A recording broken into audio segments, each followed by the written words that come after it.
नमस्कार, मैं हूं अंकुर और आप देख रहे हैं सत्य हिंदी। एक नजर अब तक की सुर्खियों पर। महाराष्ट्र में सियासी बवाल के बीच आज एनसीपी के शरद पवार गुट और अजीत पवार गुट की बैठक हो रही है। दोनों नेताओं ने अपने अपने विधायकों को व्हिप जारी कर बैठक में शामिल होने को कहा। शरद पवार गुट ने पार्टी की बैठक दक्षिण मुंबई स्थित यशवंतराव चौहान केंद्र में दोपहर 1 बजे बुलाई, जबकि अजीत पवार ने मुंबई के उपनगर बांद्रा स्थित मुंबई एजुकेशन ट्रस्ट के परिसर में बैठक बुलाई। बता दें, अजीत पवार ने अपने साथ 40 विधायक होने का दावा किया। उन्होंने राज्यपाल को विधायकों के नामों की सूची भी दी, लेकिन उन विधायकों की मीडिया परेड नहीं कराई है, इसलिए साफ नहीं है कि किस तरफ कितने विधायक हैं। इन्हीं दावों के बीच दोनों बैठकों में समर्थन करने वालों विधायकों की वास्तविक संख्या पर रोशनी पड़ने की उम्मीद जताई जा रही है। बता दें, 288 सदस्यीय महाराष्ट्र विधानसभा में एनसीपी के 53 विधायक हैं। अजीत पवार को दल बदल विरोधी कानून से बचने के लिए कम से कम 36 विधायकों के समर्थन की जरूरत है। एनसीपी के दोनों गुटों की अहम बैठक से पहले ही 2 विधायकों ने अजीत पवार गुट से समर्थन वापस ले लिया है।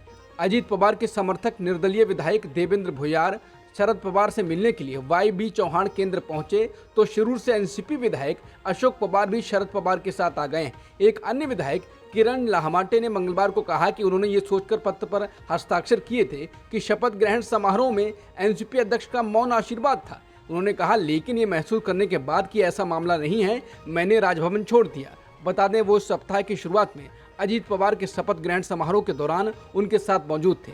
इसे अजीत पवार के लिए बड़ा झटका माना जा रहा है। दूसरी ओर अजीत पवार द्वारा नियुक्त एनसीपी के प्रदेश अध्यक्ष सुनील तटकरे ने दावा किया है कि अधिकांश विधायक उप मुख्यमंत्री का समर्थन कर रहे हैं। महाराष्ट्र एनसीपी में विधायकों की संख्या बल को लेकर जंग शुरू हो चुकी है। बैठक से पहले मंत्री और अजीत पवार खेमे के नेता छगन भुजबल ने कहा है कि हम मंच पर और अन्य स्थानों पर बैठे नेताओं की संख्या देखेंगे। समर्थक कागजात पर हस्ताक्षर कर रहे हैं और उनसे पूछा जाता है कि वो कहां से आए हैं। नेताओं की सही संख्या केवल मंच पर ही देखी जा सकती है। भुजबल का ये जवाब विधायकों की संख्या के बारे में पूछे जाने पर आया। वहीं अजीत पवार एमईटी कॉलेज में अपने गुट की बैठक में पहुंचे तो उन्होंने इससे पहले पार्टी का झंडा फहराया। बैठक में पहुंचे प्रफुल्ल पटेल से पूछा गया कि आपके साथ कितने विधायक हैं। पटेल ने कहा कि सब विधायक हमारे साथ हैं, चिंता ना करें। अजीत पवार सहित एनसीपी के 9 विधायकोों के मुख्यमंत्री एकनाथ शिंदे के नेतृत्व वाली सरकार में शामिल होने के 2 दिन बाद एक शिवसेना मंत्री और कई शिवसेना विधायकों ने सार्वजनिक रूप से इस घटनाक्रम पर अपनी नाराजगी व्यक्त की है और अजीत पवार के नेतृत्व वाली एनसीपी को सरकार में शामिल होने की जरूरत पर सवाल उठाया है। मंगलवार को शिवसेना के मंत्री शंभूराज देसाई ने यहां तक कह दिया कि अगर शिवसेना यूपीटी अध्यक्ष उद्धव ठाकरे उन्हें कोई प्रस्ताव देते हैं या उन तक पहुंचते हैं तो शिंदे के नेतृत्व वाली सेना भी सकारात्मक प्रतिक्रिया देगी। मंगलवार को शिवसेना विधायक संजय शिरसाट ने यहां तक पूछा कि अगर सब कुछ बलिदान ही करना है तो सत्ता में रहने का क्या मतलब है। शिरसाट ने नाराजगी जाहिर करते हुए कहा कि कैबिनेट विस्तार के चलते शिंदे सेना के लोगों के मन में बहुत सारे सवाल हैं कि अब कैसे काम होगा। उन्होंने कहा कि जवाब शिंदे और फडणवीस के पास है, लेकिन अगर हमें सब कुछ छोड़ना है तो सत्ता में रहने का क्या मतलब है। अगर सब कुछ त्यागना ही है तो हम सत्ता में क्यों रह रहे हैं। उन्होंने कहा, ये समझौते अब हो रहे हैं, लेकिन सीएम को न्याय करना होगा। अगर न्याय नहीं होगा तो काम नहीं चलेगा, सभी को शांत करना ही होगा। अजीत पवार के नेतृत्व वाले एनसीपी विधायकों को कैबिनेट में शामिल करने पर पार्टी विधायकों के भीतर नाराजगी की बढ़ती घटनाओं ने एकनाथ शिंदे को बुधवार को विधायकों और पार्टी के अन्य नेताओं की बैठक बुलाने के लिए मजबूर कर दिया है।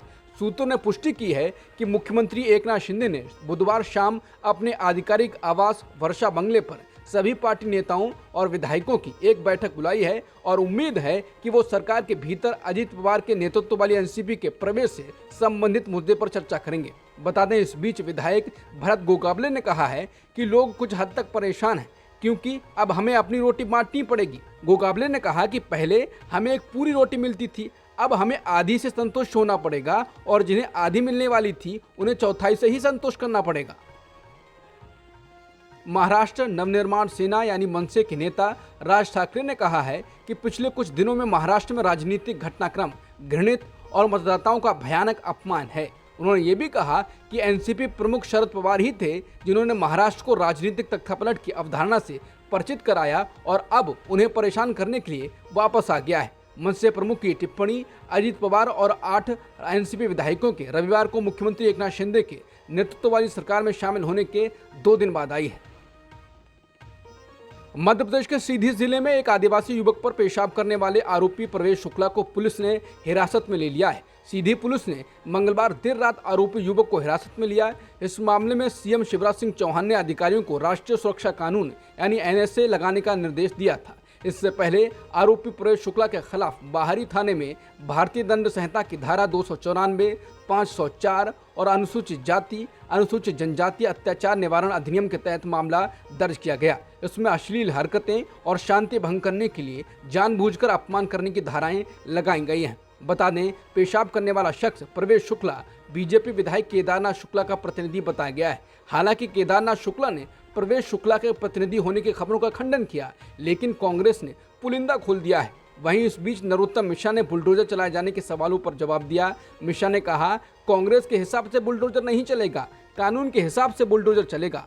अतिक्रमण होगा तो बुलडोजर चलेगा।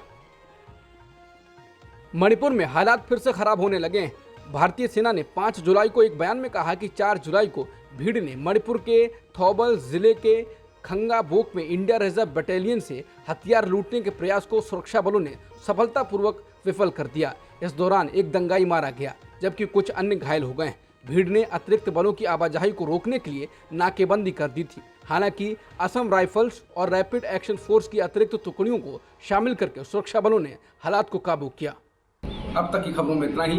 बाकी खबरों के लिए बने रहिए सत्यहिंदी.com के साथ।